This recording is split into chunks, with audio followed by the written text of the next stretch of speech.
What up YouTube, Nathan Heightz here, and we've officially reached the 100 video benchmark for this channel, something I've been wanting to do for a long time. I'm very excited, hope you guys are too. I got a lot of good content coming your way.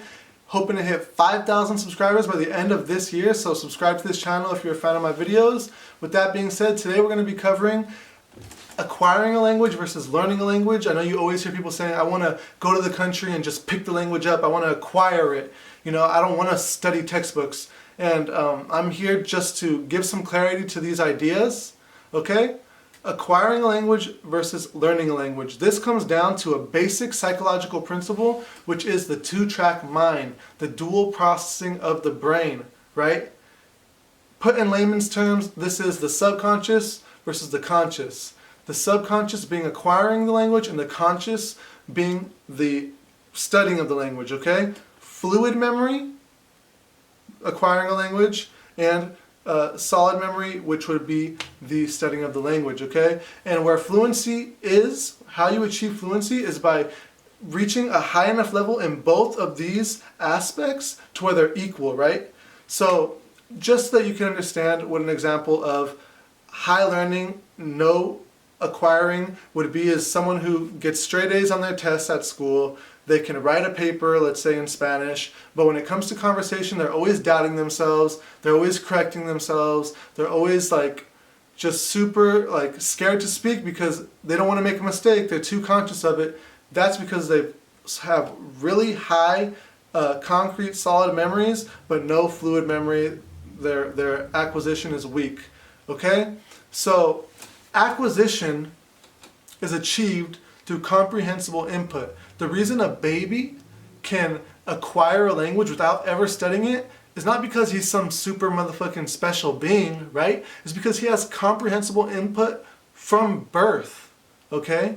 So what this means is that from the time he comes out of the womb, people are holding stuff up to him saying bottle, bottle, goo goo, gaga, bottle, bottle, bottle, bottle, bottle, bottle, bottle, right? If you're learning Spanish and you come to the country and you don't study anything, and I'm start talking about las estadísticas da da da da da da, you're not gonna understand. You'll never learn, right? But if you come and I'm like elote, elote, elote, you're gonna know that it's a corn, right? If I'm holding a corn in my hand, I'm saying elote.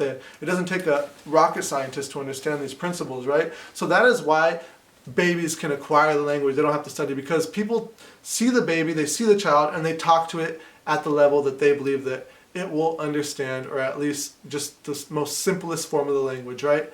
It would work the same way with adults if we were ever in that situation. Unfortunately, we're not. They see us as intelligent. They tend to not want to talk to us like we're fucking 2 years old, right? So that's the difference. If you want to be fluent in a language, you got to study enough until you have a high enough level to where it's easier for you to acquire, because people are going to already talk to you at that intermediate level from the jump, right? So that's the difference. So my thoughts on if you should study the traditional way through textbooks, yes, but first you should study at home for 6 months and acquire a little bit of language through a lot of input, which Pimsleur, if the language has Pimsleur, it's invaluable. You should definitely do it. So I tend to focus on languages that have a lot of available audio.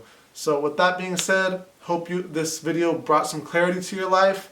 Keep studying. This summer I'm going to be hitting those Tagalog books very hard. I'm going to put a video out for you guys once I reach 3 months of studying. I'm officially, I don't know, I studied for about 3 weeks a while back, maybe like 3-4 months ago, and I haven't studied since. So I don't know. What do you guys think? Should I restart the timer? Should I count, I don't know, 2 weeks from now? I don't know. Whatever you guys say.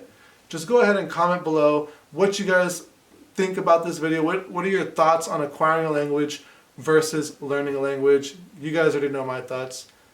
Peace.